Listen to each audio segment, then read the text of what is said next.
So here we are. This is the quadrangle in the middle of Buckingham Palace. Let's go in. And welcoming us is Joanne. Hi, Joanne. You're in the wardens. I am. That talk to the public, of course, and tell them all about this. Shall we shut the door? Let's shut the door. And here we are. And this, of course, is the Grand Hall. It is. It is very grand. How many visitors do you think you'll get? Hopefully about 500,000 visitors will visit us. That's incredible, isn't it? It really is. And of course, they must be really, you know, when they come in here, the reaction must be quite amazing, you know, because it is pretty inspiring, isn't it? What do most people ask you? I mean, they're interested in the use of the rooms. You know, they've seen them on the television and the magazines, and are they really in that room that they've seen being used? And yes, they are. That's the thing. There is so much to see. In fact, I wouldn't mind doing a bit of exploring. Is that okay? You can keep an eye on me. Because, oh, look who it is. It's Giles Brandreth. This is like your second home, isn't it? Well, I'm excited to be here today and to meet you here. Oh, it's so exciting. I have Wonderful. been lucky enough to be here a number of times over the years. Firstly, because I used to work for the late Duke of Edinburgh. Of course. Because I was the chairman of one of his charities. And now I'm involved in a couple of the charities of Queen Camilla, the Queen's Reading Room, and the Queen's Commonwealth Essay Prize. And events take place here. And I love it, because this is an extraordinary building. It's living history. It's been open to the public since 1993 Why in the summer. Why did they open to the public? Because you may remember 1992, there was that terrible fire at Windsor Castle. That's right. Very distressing for the Queen in particular, the royal family overall. And the Queen decided, we can't open Windsor Castle anymore. Let us open Buckingham Palace for the first time. Right. So that's when members of the public could come in. I think it was about £8. You went on a tour then. But new bits are being opened every year, including, I think you're going to see a bit of the East Wing. We are very lucky which was put up in Queen Victoria's time. Right. Queen Victoria had a favourite builder called Thomas Cubitt, who built the East Front and the famous balcony. And why he is of particular interest is that he is, or was, the great-great-great-grandfather of Queen Camilla. So when Queen Camilla steps out on that balcony, she feels a sense of family pride because her great-great-great-grandpa built it. Isn't that amazing? These connections. Well, that's what's so wonderful about this place. It is living history. As we walk across here... Shall we? Well, shall we? Look at this. Go towards the ballroom. You think of all the people who have been here. You do. Members of the public come here when they go to a garden party. Of course. But also ambassadors, when they come from foreign countries to present their credentials to the sovereign. They come through here. High Court judges, when they're appointed, come here to be knighted by the sovereign. Bishops, when they're appointed, because the king is head of the Church of England. They all come here into this room, which is called the ballroom. The ballroom. Why is it called the ballroom? Because of the bow window. Oh, of course. Well, that makes sense, and right? In here, they have receptions of different kinds. Last time I spoke in this room was some years ago for an event for a charity called Fields in Trust. The president was the Duke of Edinburgh, the late Duke of Edinburgh, and I thought I was going rather well. But he kept going, oh, this is so boring. We've heard that joke before. Oh, for goodness sake, man. Oh, dear. And you say to the crowd, don't believe a word he says. He makes it all up as he goes along. You were being heckled. I was being heckled by the Duke of Edinburgh. It was quite unnerving. He could be quite frightening. I'm sure he could. But also, when I wrote my book about the Queen, I was privileged to come in here and witness what goes on in that room. Oh, this one. Which is called, they have a day called Credentials. And this is where the ambassadors present their credentials. And an equerry will bring the ambassador through with an equerry, knock on the door, in they go, and the sovereign will give them 10 minutes of time, and then press a little secret bell under a table, which means the equerry opens the door again and your time is up. So if you're boring, exactly. So please don't press that bell. I'm not going to press any buttons at all. I also saw the Queen knighting somebody in there, and I was interested because she was quite a small lady, and it was quite a big person being knighted, and she produced this sword, which turned out to be the sword that she always used, the sword of her father, the ceremonial sword that she did the dubbing with. Right. I don't know what sword the king uses. But you come through here. If you've been to a garden party, you can actually come in through the front entrance, and you go out through these wonderful windows. So this is where it all happens? This is where it all happens, and you go into this garden, which is the largest private garden in London. Right. But you've got to get the timing right. I once arrived a little bit late, 4 o'clock. I thought that's on time, but it wasn't. I went out, I heard them playing the national anthem. I thought this is rather nice. Then I realised that just over there was, you know, the Queen, yes. of Wales, or the whole lot.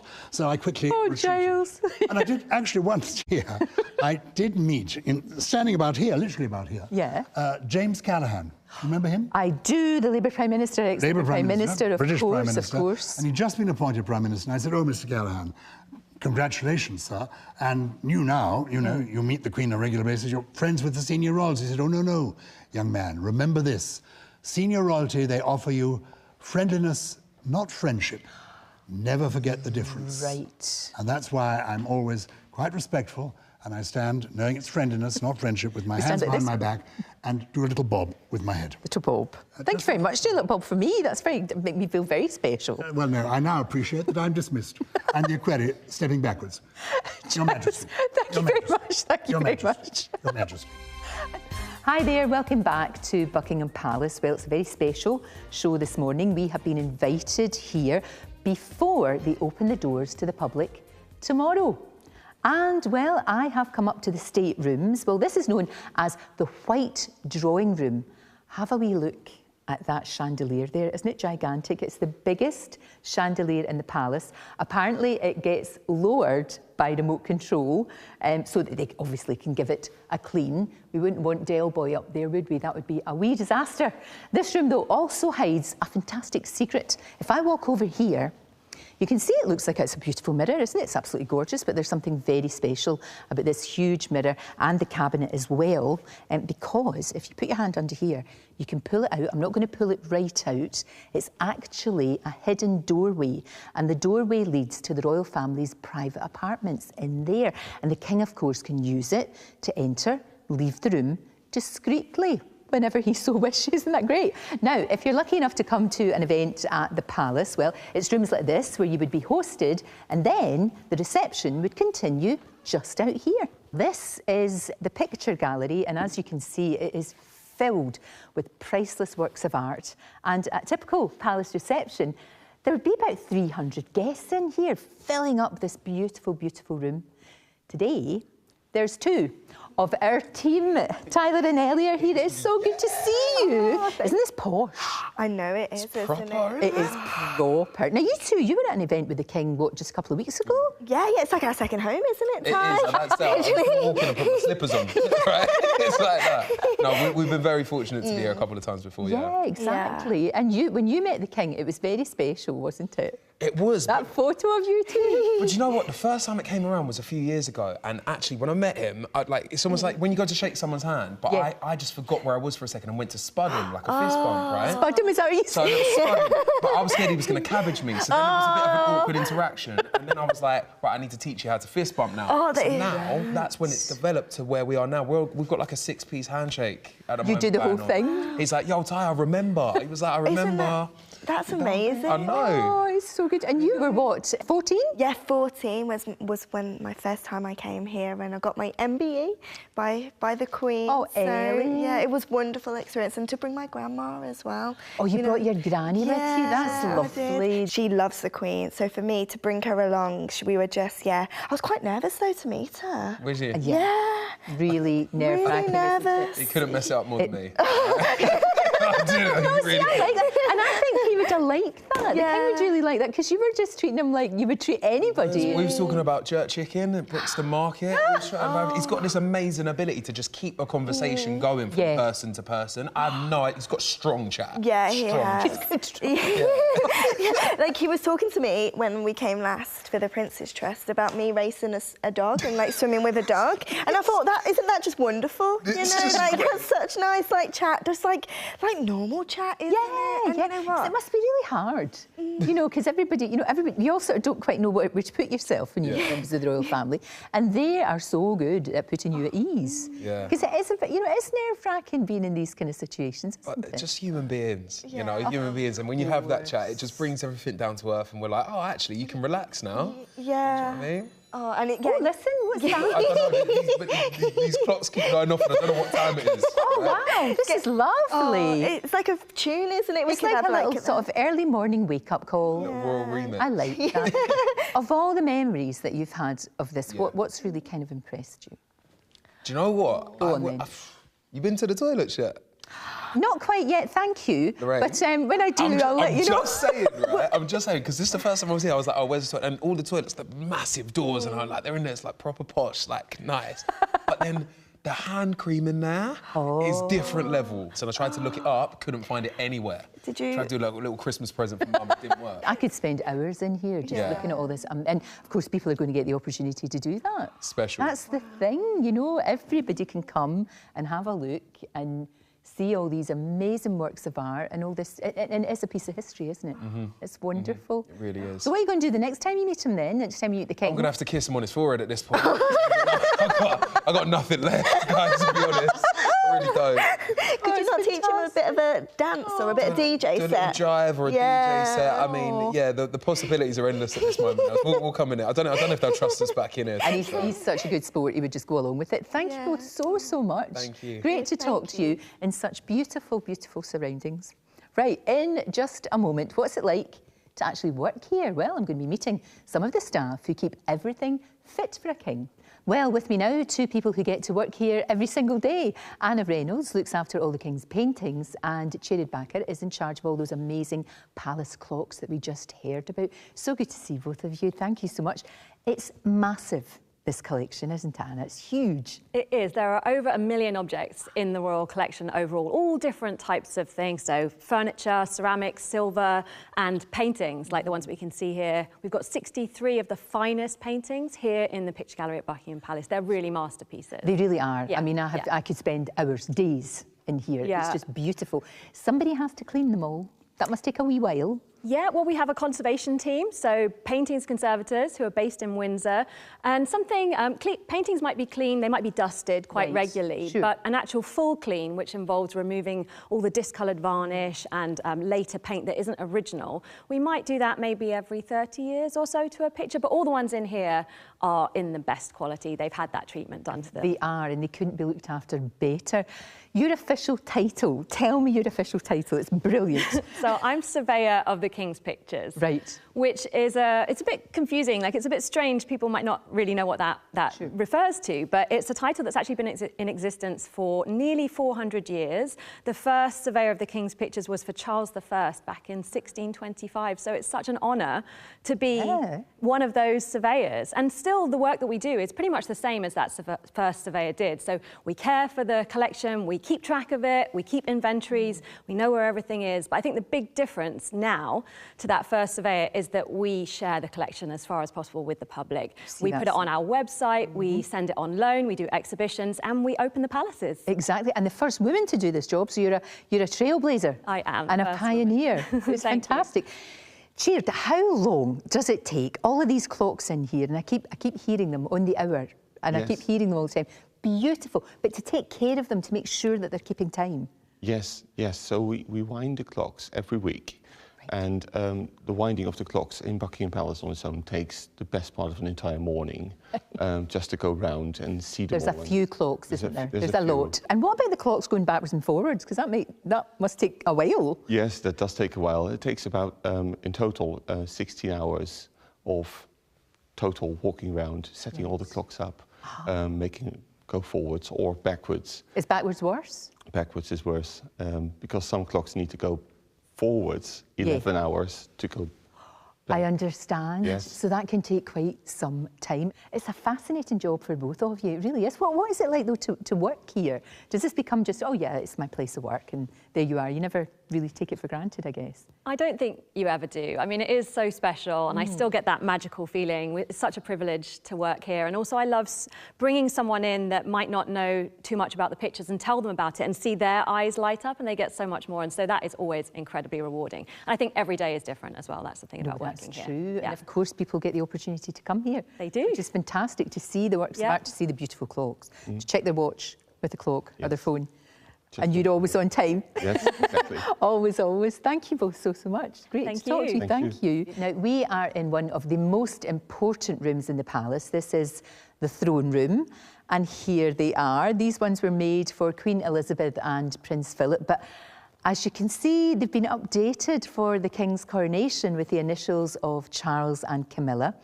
These aren't the only ones, though. Queen Victoria's throne is just over there. It's nearly 190 years old.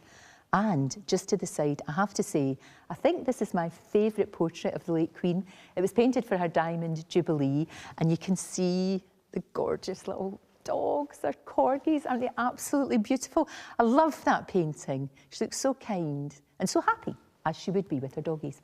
Lots of famous photos have been taken in this room as well, at the coronation, for example, but also royal weddings. This is where William and Kate were pictured when they came back from Westminster Abbey. Now, in recent years, though, this is where you might come to collect an honour from the royal family, an MBE or an OBE. It's where investitures happen. And joining me now, a real-life Dame Fluella Benjamin, and you collected your award in this very palace. And I'm wearing it today. It's beautiful. That is a very beautiful piece of jewellery. It really is. That must have been an amazing day. It was. It truly was. I just wish that my beloved mother were here to see it, was there to see that day. But I did wear a handbag that she left to me. And my sister came and she wore a scarf, so my mother was present with us. You felt as if she was part of something that, I mean, it's a big deal, Fluella, isn't it? It's a big, big honour. And of course, you'd already got the OBE, hadn't you? You'd got that, but that was from the late Queen. That's right. The Queen, what a wonderful woman she was. She was like a walking encyclopedia. She knew everything about everything. She did. She really did. And you can feel her presence everywhere. Absolutely everywhere. That beautiful painting we just saw with her beloved dogs, of course. But she had a great sense of humour. I think, you know, it was a shame that the general public didn't really get to know the real Queen. Sure. She was very, very kind of full of life, real life comedy. She just loved mimicking other people, and she just loved telling stories. She said so many stories with me that I just felt quite honoured to have got to know that side of her. Oh, that's lovely, because a lot of people don't. We don't. So that's a beautiful memory for you, of course. As was the coronation. You were front and centre of that coronation. That was incredible. And all of the rehearsals that you would have had to have done, all of that. Yeah, we had the rehearsals here. Right. And I remember everybody was a bit nervous because it was they sort of laid the whole thing out like Westminster Abbey. Right. And I was carrying the sceptre with Dove, but not here because it's worth over £400 million. It's valued. 400 million? Million. Crikey, what a responsibility. But no, I was carrying the broomstick here. I only carried the real pretending. Just pretending a broomstick. You know, so we were all kind of learning our parts, what we had to do, walking in unison. And I looked down on the red carpet, and there was a white feather inside Buckingham Palace. That represented my mum. I said to everyone, don't worry, everything's going to be wonderful, because my mum is here. She's looking over like a wee at everything. Like a wee angel looking at you. That was a great day. It was just an incredible kind of thing to be part of, part of history. I feel that with the coronation, it was like a glimpse into the future, embracing diversity and inclusion in the most natural, wonderful way. And I think the King has been very visible about doing that sort of thing. He's been doing that for the last 50 years. He's way ahead of his time.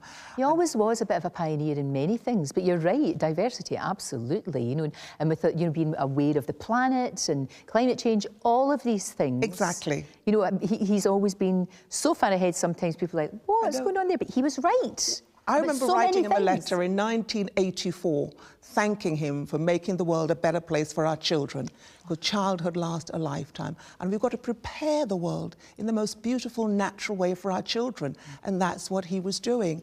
And when I got my Order of Merit, I said to him, sir, remember I wrote you a letter in 1984? And he said, did I answer it? I hope I answered you. Yes, you did. Oh, well, that's good. I'm sure he does. That's one of the things, you know, top good manners by his mum, that's for sure. There is something very special about coming here. I was lucky enough to come here to an event that Queen Camilla had hosted.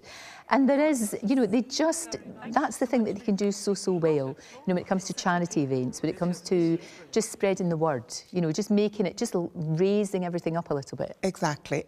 And the wonderful thing, once you do get invited here, is to be able to bring your mum or your dad here. Getting an honour like that is showing that you've done your job. You've done the hard work. and you're being recognised for what you have contributed to society. So I was pleased that my mother at least got to see me receive my OBE, which is it's great. Wonderful. Thank you so much for talking to us today. It's great to see you, and that is just... Wear that with pride. Honestly, I'd be wearing that to take the bins out. That is just the best. Well, I did it just for you. Thank you so much. It's brilliant. Right, in just a moment, well, he is swapping the Strictly Ballroom for one here at the Palace. I'm going to be joined by Anton Dubeck. First, though, we're going to head outside because our Dr Amir has been getting an exclusive tour of the biggest back garden in the whole of London.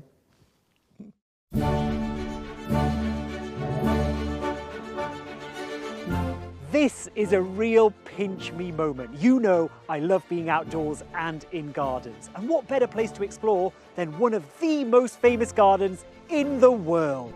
For over 200 years, the Buckingham Palace garden has been used by the royal family for official entertaining and celebrations. Today, this 39-acre walled oasis has its own lake, thousands of trees, hundreds of plants and breeding birds as well as insects. And did I mention it has its own helipad, perfectly blended in with the garden, of course. It is the largest private garden in London, but also opens up to the public during summer and plays a key part in the busy calendar of events. The most famous being the garden parties, where guests enjoy close to 30,000 cups of tea and a combined 40,000 cakes and sandwiches. Gardens manager Claire is going to show me the areas of the garden that the public get to see on the tour, plus I've special permission to walk on the lawns. Claire, I've got to say, you have got my dream job. Am I right in thinking you're the first female gardens manager of the Palaces? I am, yes. So you're quite an icon then. Thank you. One of the most public-private gardens, I think, anywhere in the UK, if not the world. We have private space for the monarchy. Now these trees, they're pretty famous, aren't they? These trees were planted by Queen Victoria and Prince Albert. Unfortunately, we don't know who planted it, which one. So we've looked at photos to see how Queen Victoria and Prince Albert might have walked up to do the tree planting and which side they were on. So we look like Ant and Dec. This is the herbaceous border to end all herbaceous borders. You work with the head florist to take some of these flowers, cut them and put them in bouquets inside? We do big handfuls of flowers, especially for the state occasions. Can you let us in any secrets? What are the royals' favourite flowers to be cut from the garden? We have some delphiniums, which are a particular favourite. I love that colour, it's a very good dark blue. Now the king is well known for his environmental work, but also his fondness for gardens. How much is he involved in all of this? He has regular walks around and I get feedback from that. Claire, I feel like roses are the quintessential British flower. With the wreath for the late Queen's funeral, King Charles asked for garden flowers to be included in that. On the day that the wreath was being made, I came out into the gardens and collected stems of Gracious Queen, this yellow rose, Mum in a Million, and another one called Lovely Lady, as well as some rosemary is for remembrance, and myrtle, which was a plant that was also in the Queen's wedding bouquet. Wow, that sounds beautiful. Now, as we've been walking around, we've seen lots of bees, and the beehives are on those islands? Yes, we've got 4 beehives on the island, and we're now self-sufficient with honey, so it all goes into the kitchens. Is it delicious? It is rather nice.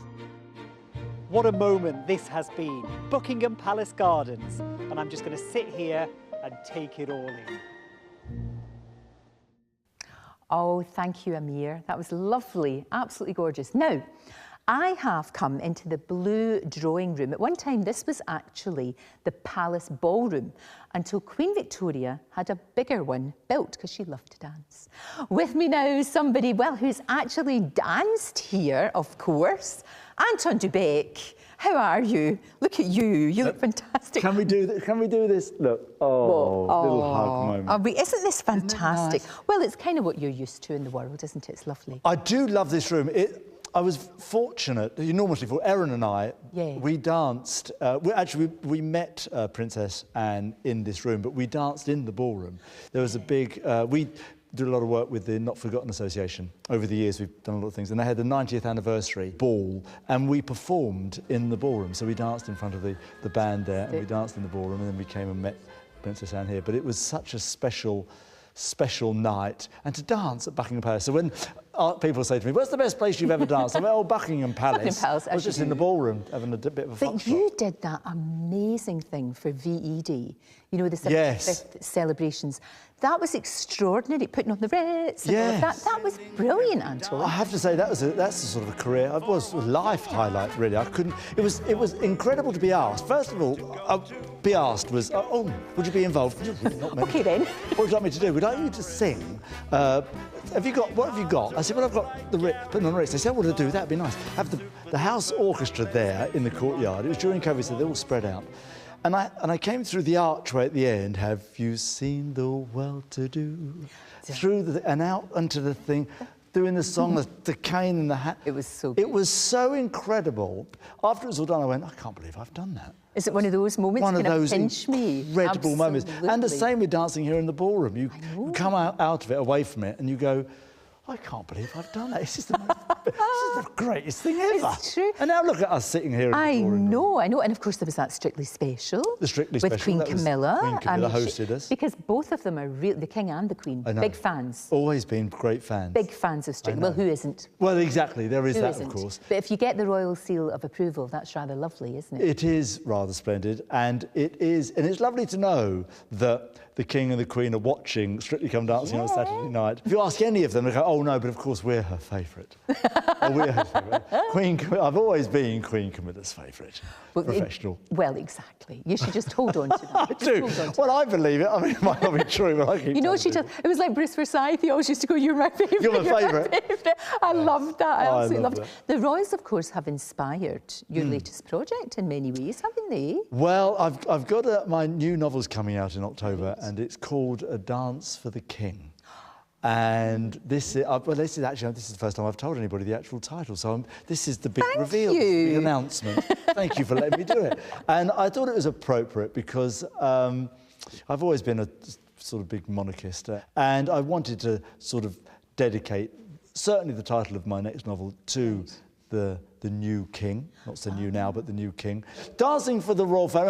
I'm a bit old school in that regard, so things like the Royal Command performance, the Royal Variety, anytime there's a royal attached to it, I think that it makes it more special. It's sort of the epitome, because I'm not quite sure what you do after that, how much greater it gets than dancing for the king or dancing for the queen, dance for a member of the royal family. Once you get to that, that's it. That's the thing, isn't it? That's what you aspire to. Exactly. As a young boy in Sevenoaks growing up, the opportunity to dance in Buckingham Palace. Well, somebody had said that to you as a kid. Oh, no, don't be ridiculous. No, it's lovely. So I'm very lucky. Oh, it's fantastic. I'm blessed. It's so good to see you. And it's so good to see you. I'd ask you to dance, but I'm not gonna.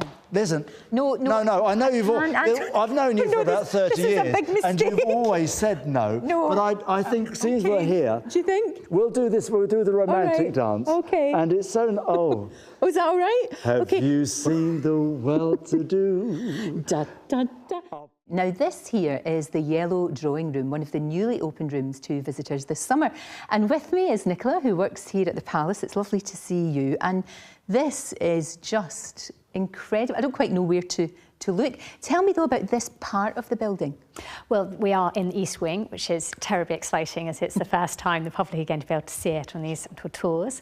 And this is the wing that was built by Queen Victoria and Prince Albert to house their ever-increasing family. They had 9 children. And we are in the Yellow Drawing Room, which is one of the rooms incorporating a lot of artworks that came from the Royal Pavilion, which is George IV's seaside residence in Brighton. Right, there's a real, obviously we can see looking around, there's a real Chinese feeling about this room? Yes, George IV had a particular sort of penchant for Asian works of art. But what we also have in this room are sort of fixtures and fittings from the Royal Pavilion. So the curtain poles, for example, the fireplace, they were all stripped out of the Royal Pavilion and brought up on artillery carts over 2 years. It was 143 loads of objects and fittings brought up to London, and Prince Albert personally oversaw the fitting out of these rooms. But actually the wallpaper that we see now is not dating from Queen Victoria. This was actually put up by Queen Mary, but it was in the saloon at the Royal Pavilion, and everything basically went to Kensington Palace when it was stripped out of the Royal Pavilion, and Queen Mary, hunting in stores at Kensington Palace, found it and rehung it in about 1911. And it's been painstakingly conserved as part of the resurfacing project. So it was taken off the wall, conserved, cleaned, and then hung back on the wall. The work that has gone into this, I know it's taken a long, long time, but it has, as you say, lovingly restored. I mean, people have spent hours and hours and hours getting it absolutely just right, so that visitors can come and see it in all its glory. Yes, and I hope they're really going to enjoy it, because it's such an exciting thing for us to be able to show these rooms. No, because they've never been seen before, so this is brilliant, and as of tomorrow, they absolutely will be. Now look, we have to go to the room where the famous balcony is. Shall we go? Because that's going to be fantastic. I can't wait to see that. I mean, that has got so many stories, hasn't it? It's definitely got the wow factor.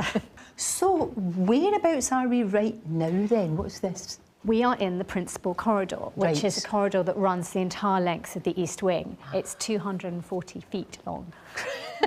No wonder you all wear flat shoes, I'll tell you. And of course, the room that we're going into, which is of course behind the famous balcony, you don't usually film in there. It's not somewhere that's used a lot. No, it's only really used for sort of things like the Trooping of the Colour or His Majesty's Christmas message, last broadcast last year. Right. So it's a really special room, and it's only really members of the royal family who use it for sort of, sort of meetings or receptions and feeling things. So very, very, very honoured indeed. Can't wait to get in there. But see, before we do, let's look back at some of the fantastic and iconic moments that have been seen and we see on that balcony. Well, here we are. The room behind that famous balcony. This is extraordinary. Those are the doors there that open up onto the mall. Now, we're not allowed to open them up this morning, but just imagine the generations of royals who've gathered in this very room. You can see the balcony there through the curtain. This, of course, is where King Charles and Queen Camilla would have been on Coronation Day. And, well, with me now is somebody, you were there that very, very day. It's so good to see you, Chris. Chris Jackson, royal photographer, right here. And you got that incredible image, and I always love images, behind people. That is such a great picture. Well, it's amazing to be back. It was, an incredible day. Lots happened since then, but to be here on the day of the coronation, right behind the King and the Queen, in that never-seen-before angle, because, of course, it hasn't happened up to that point. Of course. It was very special. So oh, it was. It's such a great image. But you got caught as well. You got caught on camera, didn't you? Because somebody took a picture from the usual picture you would get from the front, and then we saw you. I was desperately trying to stay out of the way of my colleagues who are on the Queen Victoria Memorial down there, obviously getting that picture of the King and Queen from the front, our new King and Queen. So I was ducking around, trying not to get in their shot. I had to get a high elevation for the picture, so you occasionally saw my hand popping up behind the King and the Queen. But I got so many messages from friends and family afterwards, and if you want to get about 500 new Facebook friends, pop up behind the King and Queen on the coronation day. That's the way to do it. You did some great pictures that day. I love the ones that are not so much planned. There was a beautiful moment between the King and his sister, Princess Anne, that was just, I don't know, a picture says 1,000 words, doesn't it? But that was gorgeous. Yeah, I photographed them a huge amount over the years, and they seem to have a very warm relationship. So it was lovely to see them both together on that day. And it is, it's strange being back here because, of course, on the day of the coronation, renovations were taking place. So to see the King and the Queen coming down the principal corridor in their robes amongst what is essentially a work in progress, a building site. It was an incredible kind of juxtaposition.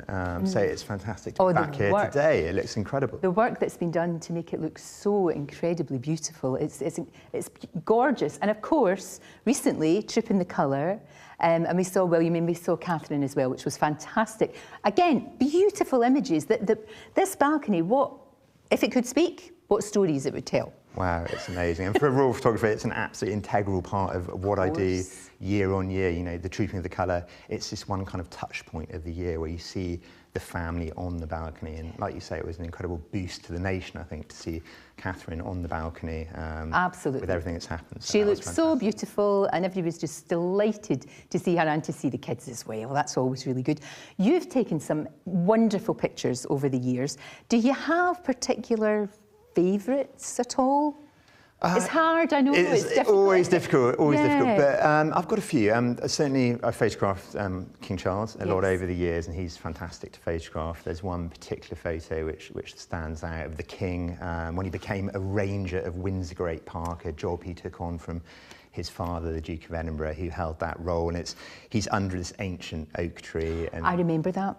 The light's kind of coming through the tree. That was you. That was a cracker. I liked that one. That's kind. It was a lovely moment though, because I think, you know, the King's so happy in nature. We're all, you know, aware of his environmental passions, and to see him under the tree in that kind of environment was just really special. One of your photos that I really loved was of the late Queen, and you got her in a little bit of an unguarded moment. It was beautiful. Yeah, it was always, I mean, an incredible privilege to photograph Queen Elizabeth, and I think some of my favourite photos have often come from those day-to-day engagements when you're least expecting it, when the kind of light falls in the right way, or you get a lovely expression. And that particular shot was from an engagement in Stevenage, and there was a light dropping from a window above, and it was just a lovely moment where she looked up. There were some nurses on a balcony above her. And it was just a kind of slightly cheeky expression and maybe a glimpse into her personality. But it's just a shot that really resonated with me when I saw it, and hopefully members of the public. It was just one of those special moments. You're very good at showing us the people behind, you know, the crown, the actual human beings, if you like, behind the crown. And it's been such a privilege to be in here and to see this. I've seen it so often from that side. Yes, exactly. And to see it looking out is, wow, it's something very special, isn't it? Totally. It really is. Very unique. Thank you so much. Great to talk to you again. Thank you. And that's all for today. And a huge, huge thank you to everybody here at Buckingham Palace. They've been absolutely brilliant. And to all of my guests as well.